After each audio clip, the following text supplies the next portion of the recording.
Perkenalkan, nama saya Stanislas Mikal Kurniadi dari 10 MIPA 4 absen 27. Jadi saya akan menjawab pertanyaan tentang penyalahgunaan nafsu di Indonesia sudah sangat memprihatinkan. Nafsu sudah menyerang berbagai kalangan para pengedar, tidak pandang bulu kepada siapa mereka menjualnya. Nafsu telah banyak memakan korban dan merusak generasi bangsa. Pemerintah berusaha sangat keras untuk memberantas hal tersebut. Mengapa peredaran nafsu di Indonesia sangat sulit diberantas? Mengapa hal ini bisa terjadi? Faktor apa sajakah yang menyebabkan nafsu merajalela? Dan jelaskan.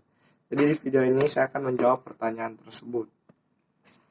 Jadi yang pertama adalah mengapa nafsu di Indonesia sulit untuk diberantas dan mengapa hal ini bisa terjadi?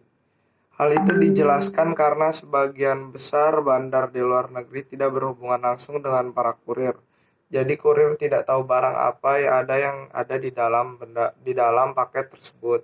Bisa dibilang mudah ditipu daya, ada juga karena kurangnya bersosialisasi mengenai pengenalan dan terhadap bahayanya dan dampaknya terhadap generasi muda. Lalu dikarenakan juga perkembangan teknologi komunikasi dan informasi yang sangat luar biasa, meningkat pesat dari budaya barat yang diidentikan dengan kebebasan menggunakan obat-obatan terlarang atau narkoba, sehingga mengkonsumsi narkoba dianggap sebagai tren oleh anak-anak kaum muda di barat sana.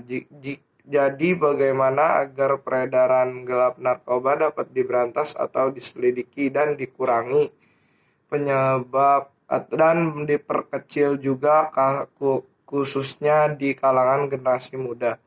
Awalnya harus dimulai dari kepedulian kita masing-masing terhadap diri sendiri, keluarga, dan lingkungan terdekat kita yang juga bisa membuat kita terkontaminasi narkoba. Cara bisa beragam melalui penyuluhan ringkas dan pengawasan atau kontrol sosial. Kemudian, faktor apa sajakah yang menyebabkan nafsu merajalela?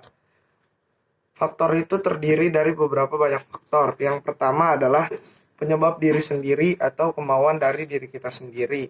Ketidakmampuan menyesuaikan diri terhadap golongan perkembangan zaman dan lingkungan kepribadian kita yang kurangnya percaya diri dan lemah dan mudah dikendalikan oleh orang lain. Ini mencoba atau meniru, ingin berpetualang, mengalami tekanan jiwa dan tidak memikirkan akibat hari ke depannya.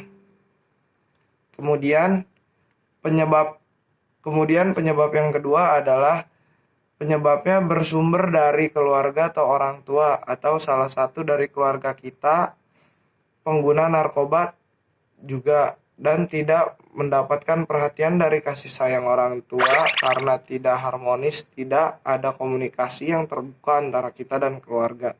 Orang tua terlalu memanjakan anaknya, orang tua sibuk mencari uang, mengejar karir sehingga perhatian kepada anaknya menjadi berkurang.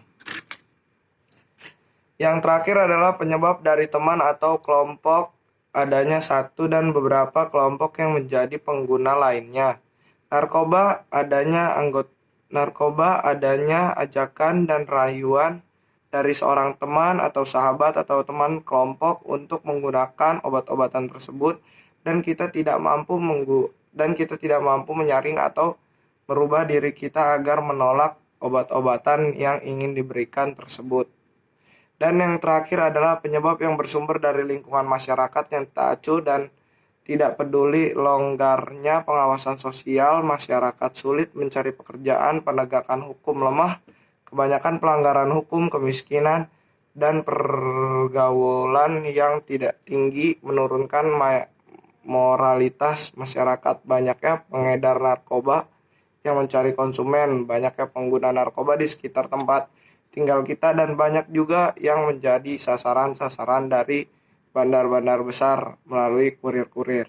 Jadi sekian penjelasan saya tentang nafsu yang menjadi, dan semoga terjawab dari soal yang diberikan. Terima kasih.